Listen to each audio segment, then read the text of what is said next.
Hi, I'm Duncan Astle from the University of Cambridge, and welcome to this webinar about belonging in school.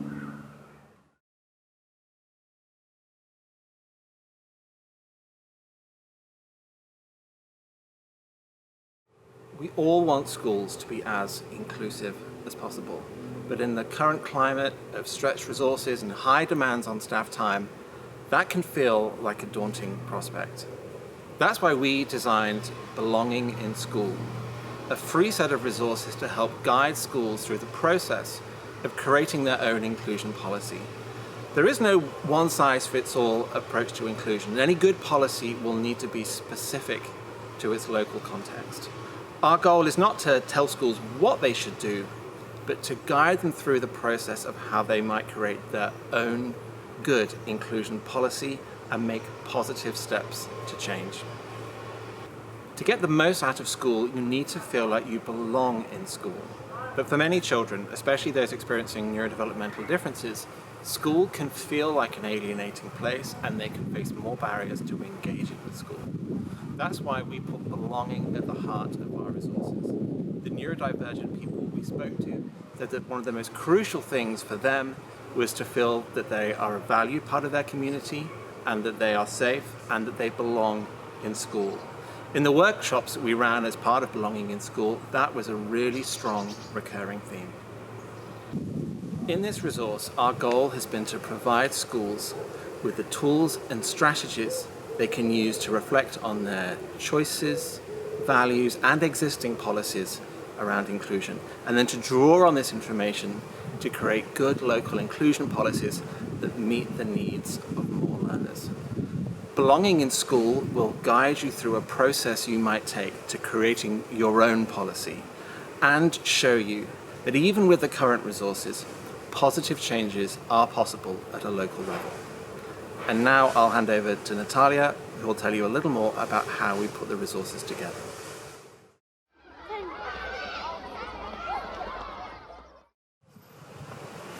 In November 2022, we participated in the Global Scientific Conference on Human Flourishing. As part of this conference, we organized the Diverse Trajectories to Good Developmental Outcomes workshop. The workshop aimed to bring together our scientific understanding of developmental diversity with pragmatic policy recommendations for educators. We welcomed leaders from academic research, the charity sector, clinical practice, education, and policy making to our event, as well as those with lived experience of neurodivergence. One important output from the workshop was an initial policy briefing, which was the first step towards our journey to Belonging in School. Belonging in School thoroughly expands on this initial briefing, providing both information and practical recommendations for inclusion. In Part 1, we give an overall introduction to inclusion as a whole. In Part 2, we provide you with practical recommendations about how to create your own inclusive policies in your school. If you're just starting out, we recommend taking a look at our executive summary, which provides an overview of all the resources you can find in Belonging in School.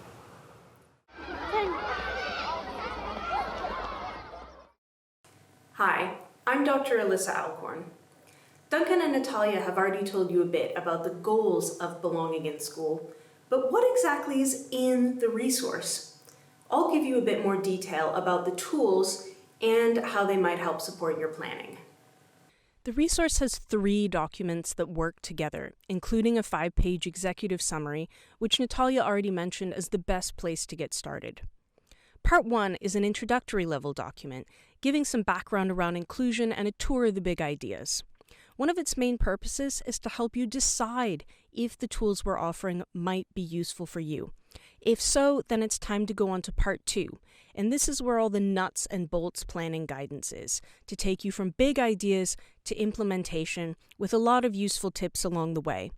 It also has a section specifically discussing measuring the impact of policy changes you make.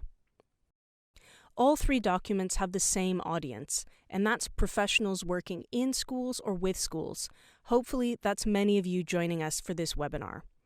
I'm saying professionals because Belonging in School isn't only for teachers or senior leaders. One of our biggest messages throughout the resource is that all school staff members play a really important role in making schools inclusive places and making them positive and supportive for learners.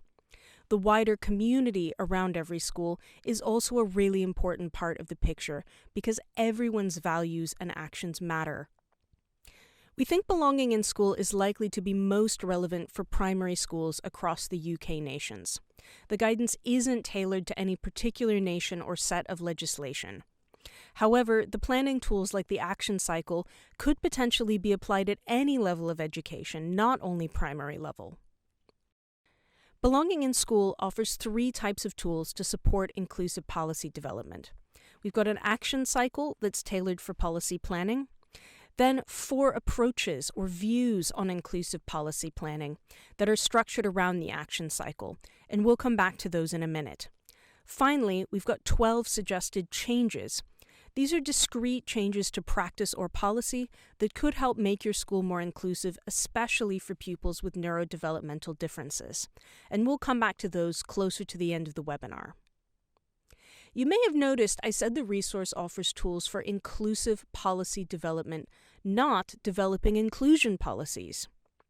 Belonging in School talks about both inclusion policies and inclusive school policies, but doesn't use these interchangeably.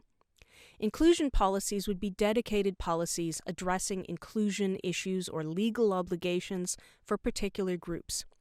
Inclusive school policies could refer to policies in any area of the school that are designed to be accessible to all.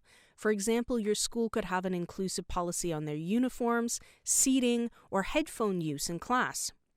Inclusion policies are important, but we encourage you to think about inclusive policies wherever you can, because all parts of the school day and different physical parts of the building are all impacting children's experiences, their sense of belonging, and how they're accessing learning.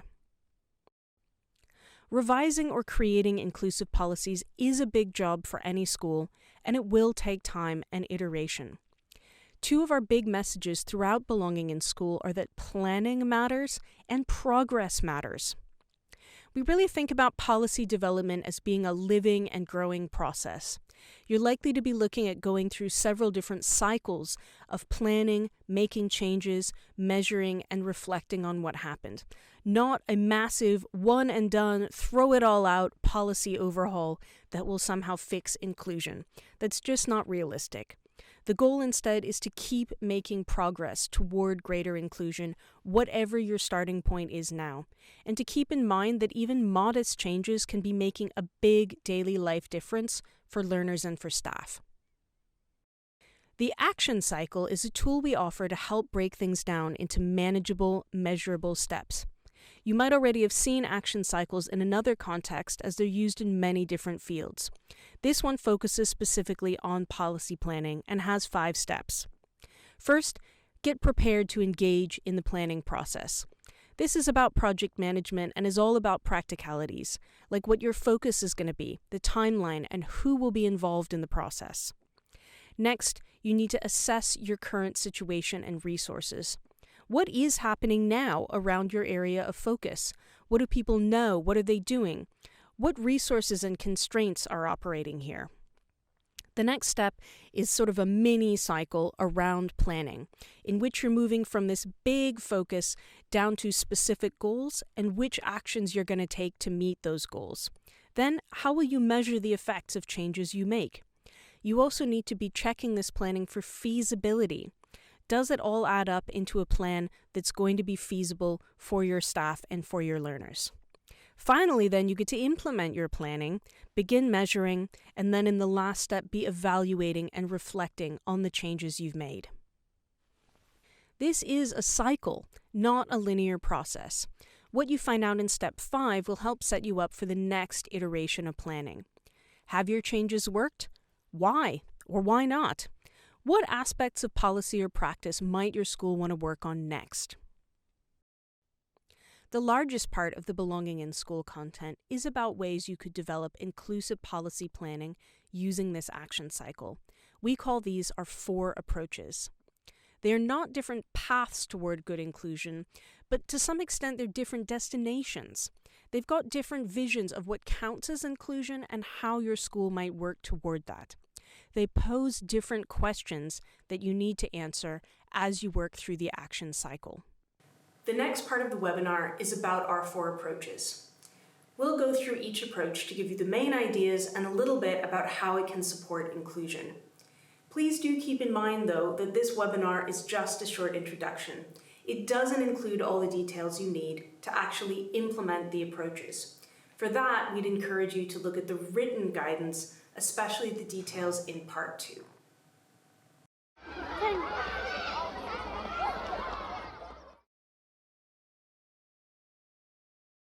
The first approach in belonging in school is committing to inclusion as belonging.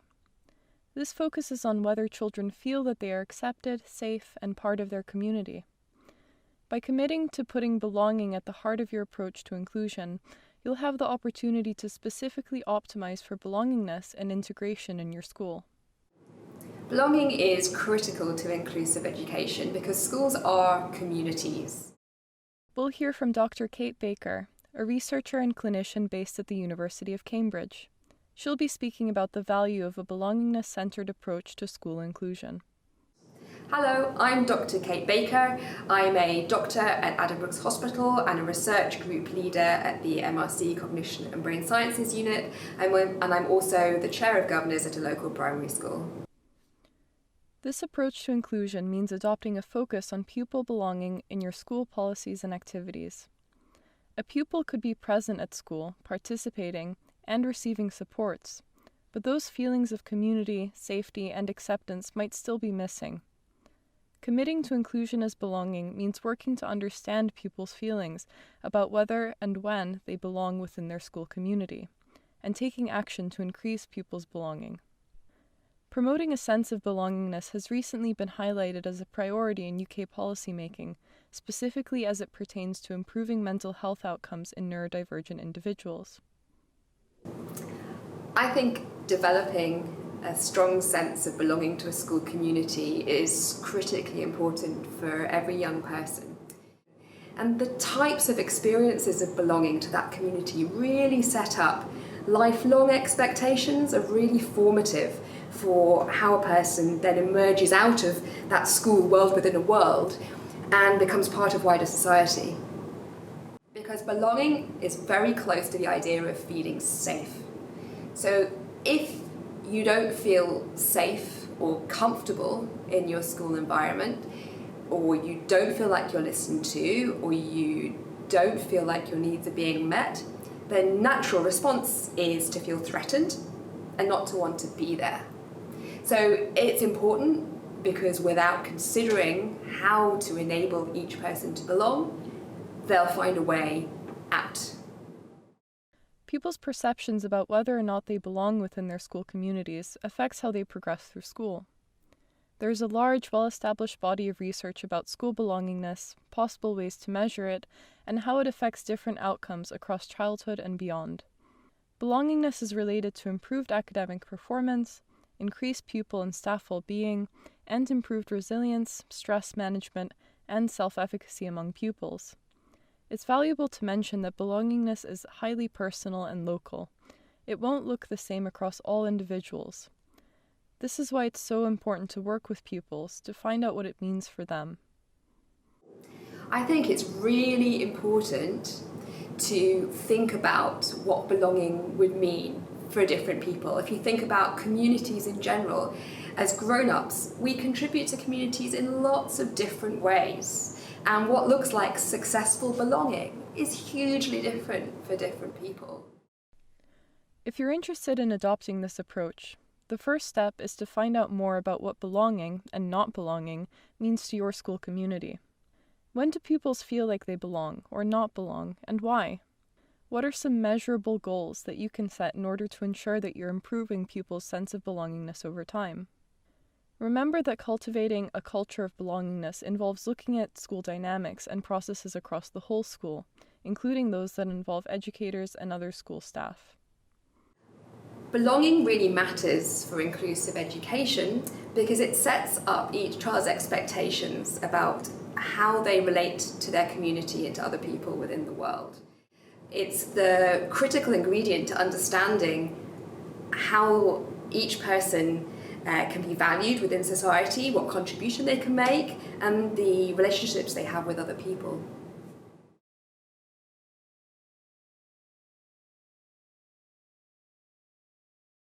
Approach 2, participatory policy design, is about increasing the inclusiveness and accessibility of school policies by including a wider range of people in making those policies. Participatory policy can be great because it can make a real difference to children's lives. Joining us for this approach is Professor Holly Joseph from the University of Reading.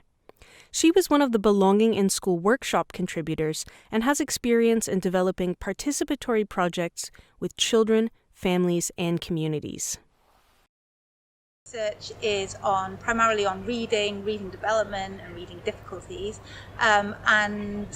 I used to use eye movements to understand the process of reading, but now I've moved on to much kind of broader issues around community, society, inequality and social justice, and with sort of reading in the sort of centre of that.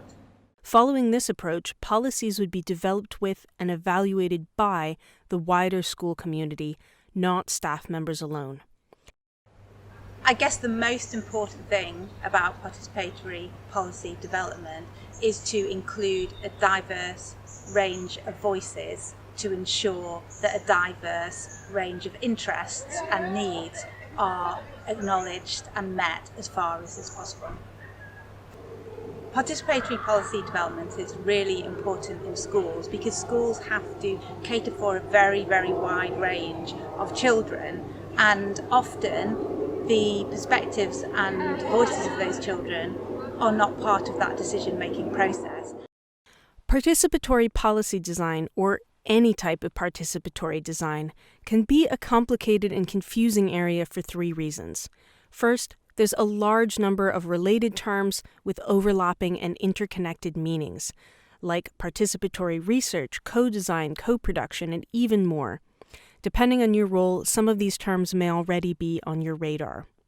For simplicity, we'll keep talking here about participatory design of policies.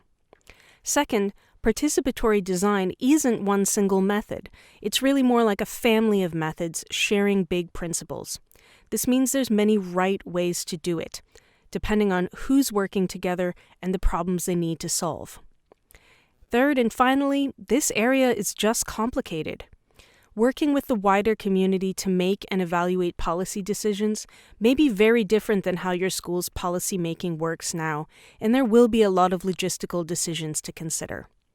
So, worrying over whether you're doing participatory design the right way isn't necessarily helpful. Many ways are right. What matters most is thinking carefully through what kind of voices you're going to bring into your policy process and how you're going to enable that participation. All this so far has been pretty high level. So what can it actually look like to include people? You might use focus groups as a way to consult people and shape planning priorities, or do something like ask pupils to take the school iPads round and photograph spaces they think are good sensory environments or bad ones. Participation can be face-to-face, written, arts-based, or almost anything. Reading about existing projects is a great way to go shopping for ideas, what worked or didn't work for other people. It's really worth investing planning time to make your activities themselves inclusive and accessible, whatever they are and whatever part of the school community you're focusing on. Here, Holly shares an experience from one of her projects about the importance of getting the practicalities right. Yeah, focus groups are a great place to start, I think. I think people can feel less intimidated when they're in a small group.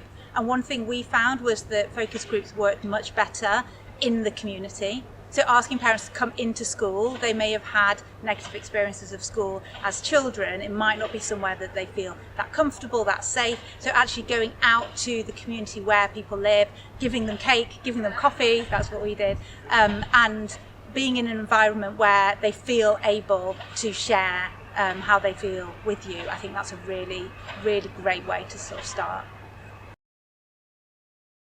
There are two main ways that participatory policy design can contribute to inclusive schools. Opening up planning processes and decision-making diversifies the viewpoints and values and experiences that are going into policy creation. Policies are more likely to support people where more people have been involved in making them. However, being heard and participating in decision-making can in themselves be an important way to include learners and families in the school community. If participatory policy development sounds interesting to you, remember that you don't have to try everything at once. It's okay to start simple and see how it goes. You might start with one area of policy, one part of the action cycle, or one group of stakeholders. Including different people in your planning, even if you're starting modestly, can lead to different outcomes than when staff are planning alone.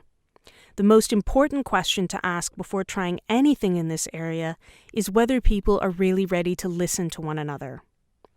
From her own experience, Holly thinks that the experience of participation and listening in itself can be incredibly valuable with respect to making schools more inclusive. So this can be really hard, it can be time consuming, nobody's saying it's easy, but it is worth it because you can make a difference to children's lives. Sometimes children feel that they're not included, that their voices aren't heard, that they feel different and outside the kind of mainstream of what most of the children in their classroom are like, and by including the voices of those children and listening to them, you can make them feel more included.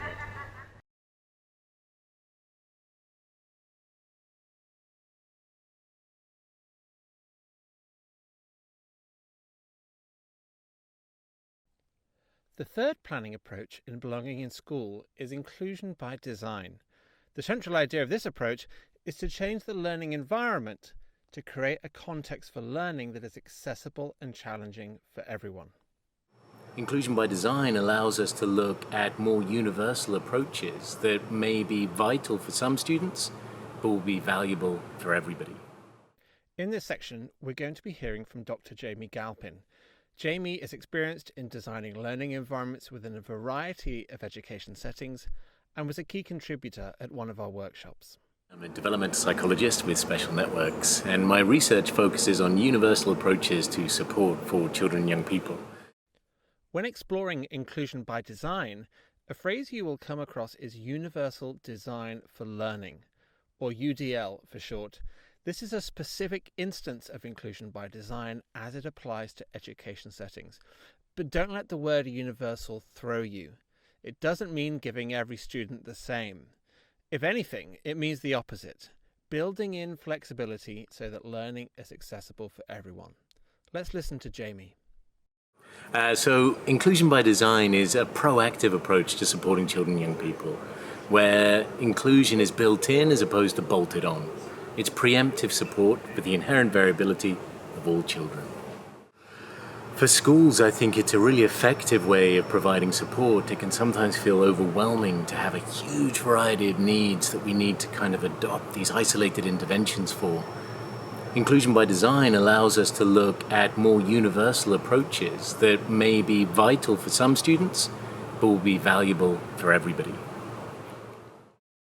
Imagine this example. A child finds the hubbub of school arrival overwhelming. It can sometimes take hours for them to settle into class. So the family ask if the child can arrive at a slightly different time from their classmates to avoid the scrum. Well, that's one solution, but a universal solution could be instead to implement a soft start. Offer everyone a 30-minute arrival window. This makes arrival less chaotic for everyone. Inclusion by design can be very time efficient in the long run. Rather than constantly thinking of accommodations for individuals, the standard practice changes. Second, it can be very low cost, even when rolled out to everyone. Third, the benefits are for everyone, not just children with the appropriate paperwork.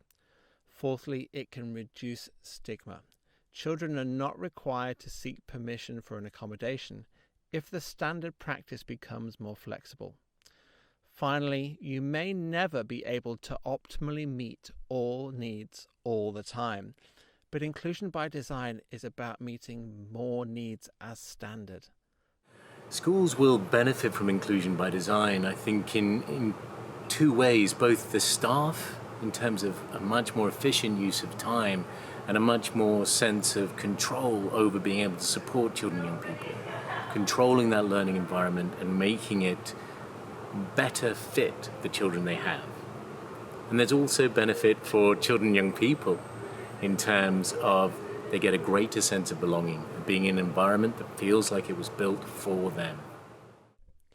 As a planning approach, inclusion by design can be distinguished from other approaches in belonging in school by its explicit focus on making a school more inclusive by default.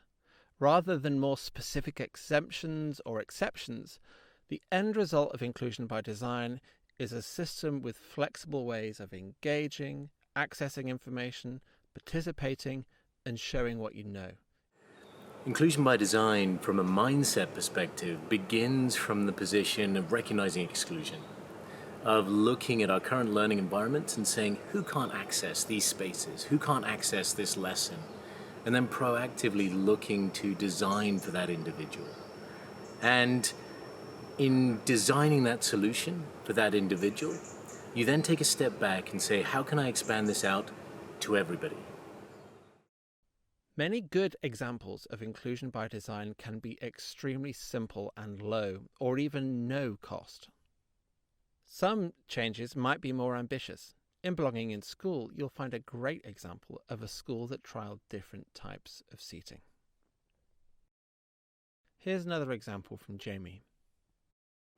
So, an example of inclusion by design would be where we take differentiation and look at embedding it in our everyday practice. So we may have differentiated a worksheet for a student that may have a high level of need around interpreting certain vocabulary. Now, rather than just producing that worksheet and giving it to one student, we make the option of that worksheet available to everybody and give the student some agency or choice in which worksheet they go for. This has the benefit of allowing multiple children to access information in different ways. It teaches us about children's self-concept, what they feel they're capable of accessing or engaging with, which in itself is very useful for us in terms of better understanding our learners and how we can support them. If we know that there's a child who has a different attentional focus, whereby it'll benefit them to utilize a fidget tool during their lesson, rather than just making a fidget tool available to that one student, we simply have a box of fidget tools available for all students. And that way we're making it clear that it's okay to be different. It's normal to be different. To summarize, the key principles of inclusion by design are 1. To identify for one and then extend to many. 2. Design for inclusion and accessibility as standard. 3. What is the best universal approach might change over time. And 4. Offer flexibility and choice where possible. The fourth and final policy planning approach is committing to be a neurodiversity affirming school. This approach is about using the ideas from the neurodiversity paradigm to shift school policies and practices, with the end goal of becoming a safe environment that does not stigmatize differences and offers support without judgment. A neurodiversity affirmative school will be giving children what they need without judgment and without over-focusing on diagnostic labels. For this approach, we're joined by Professor Sue Fletcher-Watson of the University of Edinburgh, a developmental psychologist with experience in neurodivergent development and neurodiversity affirming education. Neurodiversity is just the fact that we're all different from each other in the way that our brains work. And what that means in schools is that we need to recognise how different children are from each other. One of the ways in which those differences are most prominent is when we look at differences between children with and without neurodevelopmental diagnoses, like autism or ADHD, things like that. The idea of neurodiversity goes beyond any list of diagnoses. Neurodiversity describes the variation present across a group in our cognition, experiences, emotions, and more, a diversity of minds and brains. Neurodiversity includes and affects all people, not only those with neurodevelopmental differences. You may have previously heard the terms neurotypical and neurodivergent. These refer to people who are in the cognitive majority and in cognitive minorities, respectively. Describing someone as neurodivergent means that their information processing is less common, less typical of the group. It's not a judgment that they are unhealthy or deficient in any way. Difference is not wrong. When we understand that our classrooms are neurodiverse, we need to understand that that means that children are learning in different ways. The neurodiversity paradigm reminds us that all those different ways of learning are equally valid and that schools have a responsibility to support all the children in their classrooms to thrive and learn and reach their full potential. This diversity of brains and minds within our species is a biological fact supported by many types of evidence. Sue also mentioned the neurodiversity paradigm, which is a position or perspective on this biological fact of human diversity. Two key ideas in this paradigm are that neurodiversity is naturally occurring, and thus differences in our thought and our experiences are naturally occurring also. Second, that there is no normal brain. No type of brain or information processing is right or has more value and validity than another. Neurodiversity is a relatively new word, but neurodiversity affirmation in schools is about more than just the language that you're using. You want to think deeply about how you view your pupils, how you show them that they're all valued, and how you ensure equality in the systems within your school. This particular planning approach in belonging in school is about using the neurodiversity paradigm's values and perspectives to drive your practice and drive your planning in school. This is an approach that can support inclusion in multiple ways and has potentially extensive and long-lasting benefits across all of your learners. The values of the neurodiversity paradigm can be markedly different than education as usual, and in some cases adopting those values asks us to reject other messaging that can be very strong in our society and our education system. As one example, asking for and receiving support are often widely stigmatized across many areas of life, even in schools. Taking a neurodiversity affirming approach would seek to actively destigmatize use of supports and to clearly communicate that a person who does things independently does not have higher value than someone with many support needs. Everyone has a right to have their needs met. Part 2 of Belonging in School talks in more detail about how these principles might translate into practice as part of a neurodiversity affirming school. One more specific example would be around facilitating learners' self-understanding and self-advocacy. Here's Sue again. A big part of neurodiversity affirmative practice in schools is giving children the language that they need to talk about themselves, who they are, what their needs are, and to advocate for themselves in class. And as a teacher, you have a responsibility to respond to those needs, to listen to your pupils, to believe them when they say that something is difficult, and to work with them creatively to find solutions that enable them to do and be their best. In many ways, this approach is the most radical and asks schools to make the biggest changes. But we know some schools are up for the challenge now, and others are committed to working towards neurodiversity understanding and affirmation over time. And it will take time, with cycles of reflection and change. If you feel like you're at the very beginning, we'd encourage you to work on neurodiversity knowledge and attitudes in your school community and begin to shift deficit-focused narratives around needs, support, and help. As with the other 3 approaches, you can start small. What matters is starting. You'll know that you have achieved your goal of becoming a neurodiversity affirmative school when every child in every classroom is given an equal opportunity to thrive, where they all have the support that they need.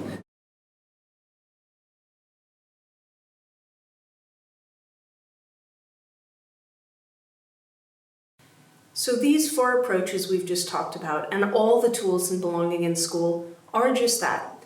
They're tools. It's up to you to decide whether or not to pick them up and use them in your context, because you're the one who will have local knowledge of your school community, your colleagues, and your resources. So you will need to make a decision about what makes sense in your context now. We know that after hearing about the approaches, you might be thinking that this does sound like a time investment, and it's true, it is. In some schools, it is going to be a longer-term goal to work toward that sort of policy planning cycle, and that's really okay. It also doesn't mean that there aren't positive actions that you can take right now around inclusion in your school. Earlier in the webinar, I mentioned that belonging in school also includes 12 suggested changes. These are discrete things about policy or practice that you could change now in your school to make it more inclusive. So let's look a little bit more at those. The 12 changes cover areas like uniform policy, staff training, and adopting a focus on belonging within your school. Yes, we thought belongingness was so important that we put it in the resource twice. The 12 suggested changes really are suggestions, not a to-do list of steps that will produce good inclusion policy or outcomes. Just like the planning approaches, each suggestion may not fit equally well everywhere. Your school may also have made some of these changes already, which is great. If a school has the commitment and capacity for broader changes in inclusion policy and practice, we do strongly encourage you to keep going beyond the 12 suggested changes and engage with action cycles of planning and evaluation. Yes, it is a time investment, but with the potential to pay dividends, not only for pupils with neurodevelopmental differences, but for all pupils.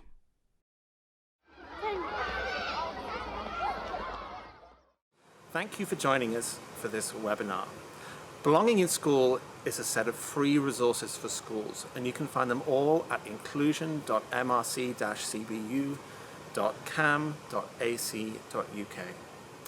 There are many people that I'd like to thank, especially Dr. Alyssa Alcorn and Natalia Zdorovtsova, for so much of the work that you can see in Belonging in School. Also really like to thank Dr. Shan Lewis, who did so much of the work around the original workshop. We'd like to thank our funders, the Templeton World Charity Foundation and the Medical Research Council, and we'd like to thank the many teachers, practitioners, academics, families, and young people who have been integral to putting Belonging in School together. Becoming more inclusive benefits everyone, not just neurodivergent learners, and we really hope that Belonging in School is really useful for you to make positive changes at a local school level.